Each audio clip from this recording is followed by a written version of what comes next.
공인중개사는 직업이 무엇이고 40, 50대가 정말 평생 직업으로 할 수 있는지, 이 직업의 장점과 단점, 어떻게 연봉 1억을 만들 수가 있는지, 또 이걸 하려면 무엇을 또 갖춰야 되는지를 알려드리려고 합니다. 이정현 대표님인데요. 인사드리겠습니다. 소개 좀 부탁드릴게요. 안녕하세요. 저는 부동산 중개 실무 컨설턴트 일을 하고 있는 이정현이라고 합니다. 네, 이제 여기 보면 14회, 그러니까 24살 때 공인중개사 자격증을 취득했는데, 네. 보통 공인중개사 분들 이렇게 보면 40대, 50대 많이 취직하는데, 그때 학원 다닐 때 20대 분들 별로 없지 않았나요? 네, 거의 한 반에 한두 분? 그죠? 네. 근데 어떻게 이 어린 나이에 자격증을 취득할 생각하셨어요? 그때 제가 대학을 못 가고 사회로 나왔었어요. 그러다 보니까 이제 친구들은 다 대학을 가고 어학연수 가고 너무 재밌게 사는데 네. 저 혼자 너무 외로운 거예요. 좀 슬프고 그래서 네. 어학연수라도 갔다 와야겠다. 그래서 돈을 차곡차곡 모아서 네. 갈 준비를 거의 끝냈을 때 아버지 가구점에서 잠깐 아르바이트를 해야겠다 했었어요. 아버님이 가구점 하셨어요? 네, 아버지께서? 그 당시에 이제 로드샵 가구점을 했었는데 거기서 가구를 한 개, 두 개 팔다 보니까 네. 옆집에 공인중개사 사장님이 오셔서 이 친구 부동산 하면 잘하겠다고 빨리 부동산 시키라고 그래서 계속 권유가 됐었고 그 당시에 이제 옆집 부동산 사장님은 1,000만 원, 2,000만 원, 3,000만 원 중개보수료를 되게 잘 받는 좀 능력이 있으신 분이셨어요. 한 달에요? 네. 이야, 한 달에 그것도 그런 금액들을 뭐 두세 건씩 계약을 많이 하셨던 분이셨고. 그럼 한 달에 한 3, 4천씩 버셨네요? 네. 많이 버실 때는 억 단위로 버시는 것도 많이 봤었어요. 그분이 보기에 이 대표님이 야, 나이는 어린데 중개업은 성공하겠는데 그런 이제 끼를 보셨던 것 같아요. 네, 좋게 좀 봐주셨던 것 같아요. 그래서 이제 이때 자격증을 이제 취득하고 네. 바로 이제 중개업을 시작한 거예요. 네, 처음에는 취득하자마자 네. 바로 시작을 했죠. 돈이 취업을 한 없어서. 건가요? 네, 취업을 했었고. 네. 그 전에 그 자격증은 이제 한 번에 따셨어요? 아, 네, 거의 10개월 동안은 계속 공부를 했었어요. 이 공인중개사 자격증이 이제 1차, 2차가 있는데 1, 2차를 이제 한 해 같이 볼 수도 있고 나눠서 볼 수도 있어요. 근데 이제 1, 2차를 이제 동시에 해서 합격하셨고 공부 기간 한 10개월 정도? 네, 통상 10개월 정도. 하루에 몇 시간 정도 공부하셨어요? 저는 그때 너무 어려웠어요. 네. 공인중개사라는 법을 처음 배우잖아요. 그쵸, 그쵸? 처음이니까. 일반인들이. 그래서 갔을 때 머리가 거의 깨질 듯 하는 고통을 느끼면서 등록을 해서 하루에 거의 한 10시간 정도를 거의 매달렸었던 것 같아요. 학원 다니시고? 네, 학원을 열심히 가서 계속 붙어 있고. 그래서 이제 저도 직장 다닐 때 저 머리 안 좋거든요, 정말로. 근데 직장 다니면서 전 한 8개월 정도 공부했던 것 같아요. 와. 근데 정말 열심히 했어요. 직장 다니면서 아침 시간, 또 저녁 시간, 또 주말 시간 해서 와, 그거 정말 어려운데. 열심히 해서 정말 턱걸이로 60점이잖아요. 턱걸이로 이제 붙었어요. 그래서 직장인들은 1, 2차 이제 같이 공략하기 힘들고 같고죠. 1차 한번 보고 그 다음에 2차 이렇게 이제 보신다고 하면 직장인들도 많이 따시더라고요. 네. 처음 시작이 어느 동네에 사셨어요? 처음 시작이 일산에 이제 토당동이라는 곳이 일산. 있었어요. 네. 중개업을 처음 하신다 그러면 거의 다 대부분 하는 말씀이 작은 금액을 빈번하게 할 수 있는 데를 가라. 네네. 그래서 원투룸이 좀 많은 곳을 가라고 추천을 받았고 그렇게 시작을 했었죠. 그래서 그때 한 1년간은 한 달 평균 얼마 정도씩 버셨어요? 대략? 한 달. 그게 저는 되게 극과 극이었어요. 처음에 시작을 했을 때는 네. 100만 원 내외? 밤낮으로 고객들한테 욕을 먹으면서 막 왔다 그래. 갔다 하는데도 한 100만 원, 150만 원 정도 벌었다가 그렇게 한 3달, 4달을 하다 보니까 멘탈이 완전 나가는 거예요. 나이도 어렸기 때문에 또 힘들었을 것 같아요. 네, 맞아요. 그죠? 더 힘들고 해서 나 이거 못하겠다고 그때 접고 그리고 이제 법무사 사무실로 갔었던 거거든요. 그리고 나서 거기서 좀 저만의 노하우를 좀 쌓고 나서 다시 왔을 때는 그때는 제가 매출을 몇 천을 바로 내버린 거예요. 몇 천을요? 네. 한 달에? 그래서 거기 부동산 사장님이 부동산을 차려주셨어요. 너 혼자라고. 능력을 보셨군요. 네. 근데 그분이 차려준다고 하면 빌려준 거예요? 아니면 투자를 한 건가요? 투자를 해주신 거죠. 돈을. 그래요? 젊은이가 돈을 벌 수 있을 것 같고 또 보여줬으니까 그래요. 내가 너한테 투자할게 너가 해봐 하고서 아예 다 차려주셨어요. 이제 중개업 현재 하고 계신 분도 있고 또 요 40, 50대 분들은 하려고 하신 분도 많이 계세요. 은퇴 후에 자격증 따서 부동산 중개업을 한번 해볼까? 차려보시기도 하셨잖아요. 많이 차려봤죠. 그렇죠? 많이 차리셨죠? 이제 이분들이 또 궁금한 게 이 차리는데 비용이 서울 지역을 기준했을 때 얼마 정도 차릴 수가 있을까요? 요즘에는 조금 할 수 있는 방법들이 많아져서 제가 아시는 분은 1층인데도 600만 원에 오픈을 하셨어요. 그래요? 보증금이 500만 원이고 사전 집기부터 광고 비용까지 100만 원 정도로. 네. 저도 이제 처음에 할 때 서대문구에서 했는데 저도 그때 500만 원이 채 안 들었어요. 모든 비용이. 그러니까 이제 와. 서울에서 지금도 그런 데들이 이제 말씀하신 대로 있죠. 좋은 데서 하면 좋지만 5, 600 가지고도 충분히 시작할 수 있다는 겁니다. 요즘 뭐 웬만한 뭐 음식점이나 치킨점이나 커피점을 좀 하려고 하면 뭐 가맹점 가입해서 기본이 1억이죠, 그죠? 맞아요. 그러니까 이거는 참 그런 면에서는 창업이 굉장히 적은 비용으로 이제 할 수 있는 것 같아요. 이제 이거 하시면서 어린 나이부터 하셨는데 뭐 힘들었던 경험이 있어. 이거 정말 못 해먹겠다.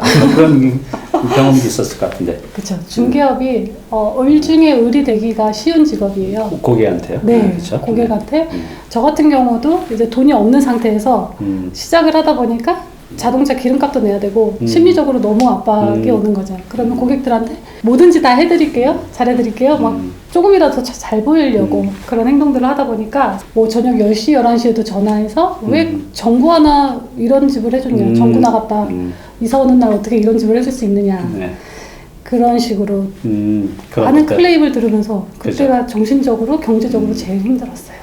그래서 이제 그게 아마 나이가 어렸기 때문에 그런 것도 있을 것 같아요. 맞아요. 이제 막 30, 40대면 뭐 그냥 편하게 이제 받으시는데 그치, 너무 이제 이제 여린 나이이기 때문에 네. 그게 이제 굉장히 힘들었을 것 같아요. 네. 그럼 반대로 굉장히 즐거웠던 적도 있나요? 이제는 좀 자유롭게 할 수 있잖아요. 능수능란하게 하다 보니까 돈도 많이 고객분들이 벌고. 네, 중개보수료를 깎아달라는 말은 이미 이제 없어지고 네. 오히려 더 예전에 한번 성공보수료를 주겠다는 고객이 있었어요. 성공 모술이요. 네, 그래서 근데 제가 중개법 공인중개사법 공부하면 수수료 이상의 돈을 받으면 안 된다라고 하잖아요. 그렇죠, 네. 그걸 너무 잘 기억하고 있어서 안 받겠다고. 근데 이 고객은 가방에서 뭐 10,000원짜리를 한 뭉치를 꺼내서 막 세고 계신 거예요. 세상에. 네, 눈앞에 돈이 보이니까 되게 갖고는 싶은데 너무 무서운 거죠, 법이. 그래서 중개보수료면 충분하다 막 이러면서 거절을 했던. 근데 그때 많이 뿌듯했죠. 이제 그죠. 내가 을이 아니구나 이런. 그래요. 처음에 좀 내가 초보인데 이럴 수밖에 없는데 저도 그랬거든요.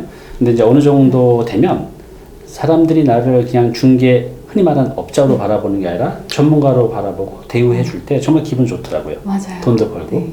우리 시청자분들이 가장 궁금해하는 게 네. 그래서 한 달에 얼마나 벌 수 있느냐 이게 가장 궁금할 것 같은데 우리 이 대표님은 이건 굉장히 예민한 얘기지만 뭐 한 달에 또 한 건으로 뭐 얼마 정도까지 벌 수 있었는지. 네. 근데 뭐 아까 그랬잖아요. 법정 네. 교수는 이제 이만큼인데 뭐 그것까지 줬으면 뭐 1억이 넘는 것도 많이 있을 것 같아요. 그렇죠. 네, 법정으로만 봐서는 이제 최고는 얼마까지 받아보셨어요? 법정으로 제가 오픈할 수 있는 거는 네. 네. 한 3,4천만 원 3, 4천. 정도라고 봐주시면 되고요. 웬만한 중소기업의 1년 연봉이에요. 그죠? 그렇죠. 그러면 이제 한 건이고 아까 처음에 하셨잖아요. 옆에 작업할 때 옆에 사장님이 뭐 한 번에 막 1,000만 원, 2,000만 원, 3,000만 원 계약서를 한 달에 막 2개, 3개씩 썼다고. 네. 본인도 이렇게 한 달에 막 3개, 4개 쓴 적도 있나요? 지금은 이제 그게 자유롭게 가능하죠. 그죠? 그러면은 계산되시죠, 여러분? 물론 이건 좀 시간이 필요해요. 노력도 필요하고. 근데 분명한 건 저도 이렇게 경험을 해보니까 이건 특수한 사람들이 해내는 게 아니라 그 방법을 알고 노력하면 누구든지 해낼 수가 있다는 거죠. 우리 이제 세상 일이 다 그렇지만 네. 업종별로도 돈을 많이 버는 사람도 있고 덜 버는 사람도 있고 아예 문을 닫는 사람도 있잖아요. 네. 이 부동산 중개업도 그런 것 같아요. 어떤 분들은 정말 아까 말씀하신 대로 굉장히 많이 버신 분도 있지만 월세를 못 내신 분도 많이 있었거든요. 맞아요. 근데 이제 이 분야에 이렇게 탁월해지신 거잖아요. 그게 이제 노력도 필요하고 운때도 필요하고 또 좋은 사람도 만나야 되는데 이제 이 분야의 타인들한테 이렇게 가리킬 정도로 그 노하우를 어떻게 이렇게 이런 탁월한 경지까지 올 수가 있었던 것 같아요, 본인은? 제가 을 중에 을로 일하면서 되게 네. 결핍이 많았기 때문에 이런 방법을 좀 찾을 수 있었던 것 같아요. 만약에 제가 처음부터 그냥 뭐 하는지 잘 나와서 뭐 세상의 결핍을 모르고 풍족하게 살았다라면 찾을 생각도 못했을 것 같은데 어떻게 하면은 나도 저분처럼 뭐 몇천만 원의 계약을 할 수 있을까 이런 궁금증에서부터 시작을 할 수 있었던 것 같아요. 맞아요.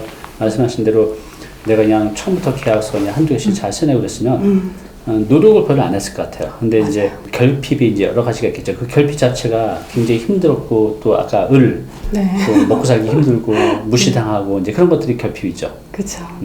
그래서 이제 그 결핍이 이제 본인 이렇게 성장시켜 준 것 같아요. 네. 그 결핍 때문에 제가 그럼 나는 너무 고객들이 나한테 함부로 대하니까 함부로 대하지 못하게 내가 법률을 좀 배워볼까 하고 법무사 사무실을 가게 됐던 거고 가서 더 느낀 거는 공인중개사가 법률을 어설프게 배우면 더 큰일 날 수 있겠구나. 그러면 중개사는 정말 뭘 해야 되지? 중개라는 게 가장 중요한 게 무엇일까? 계속 궁금한 같다 생각하다가 네. 이제 이 이론을 좀 정립하게 된 것 같아요. 그래요. 그러면 우리 시청자분들은 그냥 그래 열심히 이제 했다고 하는데 무엇을 어떻게 지금까지 노력을 해왔는지 그래서 이 경지까지 올 수 있는지도 되게 궁금할 것 같아요.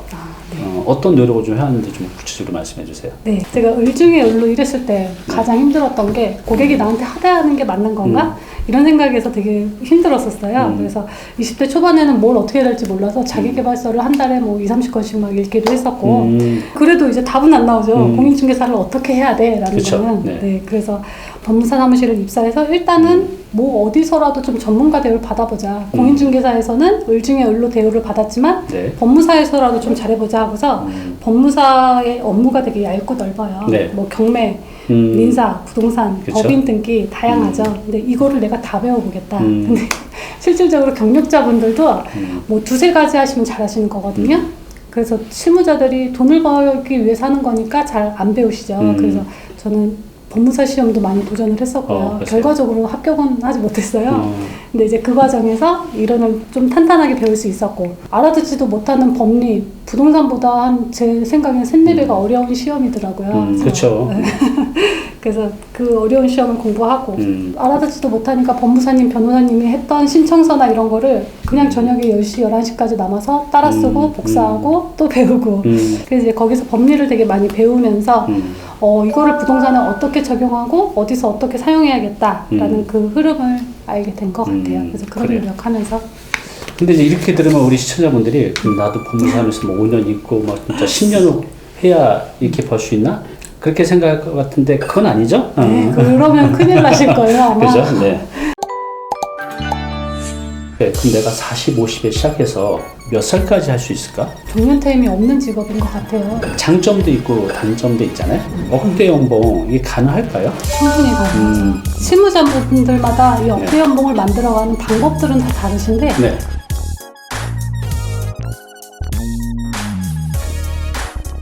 네, 오늘 정보 도움이 좀 되셨나요?